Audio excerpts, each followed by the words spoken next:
Hi, ഇന്നത്തെ പുതിയൊരു വീഡിയോയിലേക്ക് എല്ലാവർക്കും സ്വാഗതം. നമ്മളിൽ പലരും ചിക്കൻ കറി പല വിധത്തിൽ ഉണ്ടാക്കാറുണ്ടല്ലേ. എന്നാൽ നാടൻ രുചിയിൽ അതും നമ്മൾ കുമ്പളങ്ങ ചേർത്ത് ഒരു അടിപൊളി ചിക്കൻ കറി ഉണ്ടാക്കിയാലോ. അതിന് വേണ്ടിതാ കുറച്ച് ചിക്കൻ എടുത്തിട്ടുണ്ട്, കുമ്പളങ്ങ എടുത്തിട്ടുണ്ട് കേട്ടോ. ഇതുപോലെ കഷ്ണങ്ങളാക്കി മുറിച്ചെടുക്കണേ.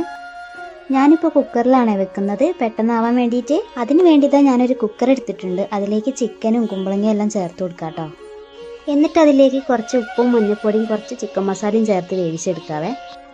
അപ്പോൾ വീഡിയോ എല്ലാവരും സ്കിപ്പ് ചെയ്യാതെ കാണണേ.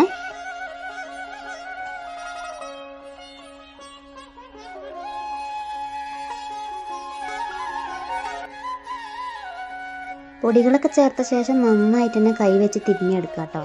എന്നിട്ട് കുറച്ച് വെള്ളമാണ് ഒഴിക്കുന്നത്, കൂടുതലൊന്നും ഒഴിക്കണ്ട. എന്നിട്ട് കുക്കറിൽ 2 വിസിൽ അടുപ്പിക്കാം കേട്ടോ.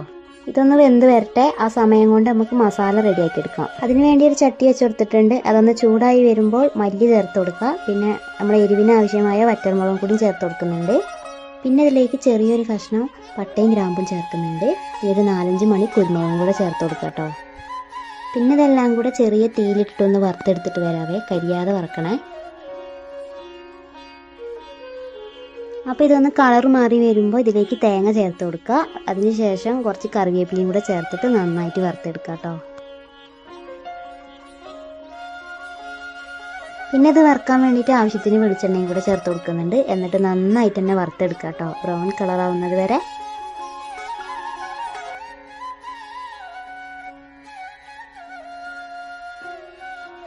അപ്പോൾ ഇതാ തേങ്ങയൊക്കെ ബ്രൗൺ കളറായി വന്നിട്ടുണ്ട്. നിങ്ങൾ പൊടികളാണ് ചേർക്കുന്നുണ്ടെങ്കിൽ മല്ലിയും മുളകും ഈ സമയത്ത് ചേർത്ത് കൊടുക്കാവുന്നതാണ്.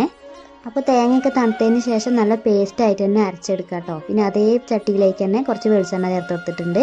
പിന്നെ ഇതിലേക്ക് ഇതാ കുറച്ച് ചെറുള്ളി എടുത്തിട്ടുണ്ട്. സവാള ചേർക്കുന്നില്ല കേട്ടോ, ചെറുള്ളിയാണ് ചേർക്കുന്നത്. ചെറിയുള്ളി ചേർക്കുന്നതാണ് കേട്ടോ കൂടുതൽ ടേസ്റ്റ്. പിന്നെ ഇതിലേക്ക് ഇഞ്ചിയും വെളുത്തുള്ളും ചതച്ചത് ചേർത്ത് കൊടുക്കുന്നുണ്ട്. പിന്നെ ആവശ്യത്തിന് ഉപ്പും ചേർത്തിട്ട് പച്ചമുളകും കൂടെ ചേർത്ത് കൊടുക്കുന്നുണ്ട്. പച്ചമുളക് ആദ്യം തന്നെ ചേർക്കണമായിരുന്നു, അത് വിട്ടുപോയതാണ്. പിന്നെ കുറച്ച് കറിവേപ്പിലയും കൂടെ ചേർത്തിട്ട് നന്നായിട്ട് തന്നെ വഴറ്റിയെടുക്കുക കേട്ടോ. അപ്പോൾ നമ്മളെ വീഡിയോ ആദ്യമായിട്ട് ആരെങ്കിലും കാണുന്നുണ്ടെങ്കിൽ ഒന്ന് സബ്സ്ക്രൈബ് ചെയ്തിട്ട് കാണണേ. അപ്പോൾ ഉള്ളിയൊക്കെ നന്നായിട്ട് വാടി വന്നിട്ടുണ്ട്. ഇനി ഇതിലേക്ക് തക്കാളി കൂടെ ചേർത്ത് കൊടുക്കുന്നുണ്ട്. തക്കാളി ഒന്ന് വാടി വന്നതിന് ശേഷം അരപ്പ് ചേർത്ത് കൊടുക്കുക കേട്ടോ. ആദ്യം വറുത്ത് മാറ്റി വെച്ച തേങ്ങ അരച്ചെടുക്കുമ്പോൾ വെള്ളം ചേർക്കാതെ അരച്ചെടുക്കണേ. ആദ്യം ഒന്ന് പൊടിച്ചതിന് ശേഷം കുറേശ്ശെ വെള്ളം ഒഴിച്ചിട്ട് അരച്ചെടുത്താൽ മതി. ആദ്യം തന്നെ വെള്ളം ചേർത്ത് അരക്കുകയാണെങ്കിൽ കറിക്കൊരു ബ്രൗൺ കളർ ഇല്ലാതെ ആവുമേ. അപ്പോൾ ഇത് അരപ്പ് ചേർത്ത് കൊടുത്തിട്ടുണ്ട്. ഇനി ഇതിലേക്ക് 1 ടീസ്പൂൺ മഞ്ഞൾപ്പൊടിയും കൂടെ ചേർത്ത് കൊടുക്കണേ.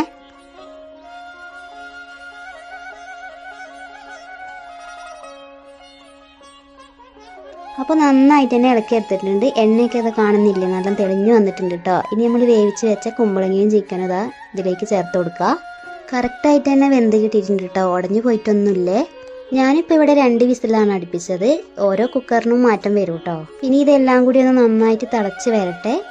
അപ്പോൾ കറി ഇവിടെ റെഡി ആയിട്ടുണ്ട്. ഇങ്ങനെ വെക്കാത്തവരൊക്കെ ഉണ്ടെങ്കിൽ തീർച്ചയായും ഒന്ന് വെച്ച് നോക്കണേ. നന്നായി തിളച്ചതിന് ശേഷം കുറച്ച് മല്ലിയിലയും കൂടി ചേർത്ത് കൊടുക്കുന്നുണ്ടേ. അപ്പോൾ ഇന്നത്തെ വീഡിയോ ഇഷ്ടപ്പെട്ടെന്ന് വിചാരിക്കുന്നു. ഇഷ്ടപ്പെട്ടാൽ സബ്സ്ക്രൈബ് ചെയ്യാൻ മറക്കരുത്. കൂടുതൽ ലൈക്കും കൂടി തരണേ. അപ്പോൾ ഇതുപോലെ നല്ല നാടൻ റെസിപ്പി ആയിട്ട് ഇനിയും വരുന്നതാണ്. അപ്പോൾ എല്ലാവരും ഒന്ന് സപ്പോർട്ട് ചെയ്യണേ.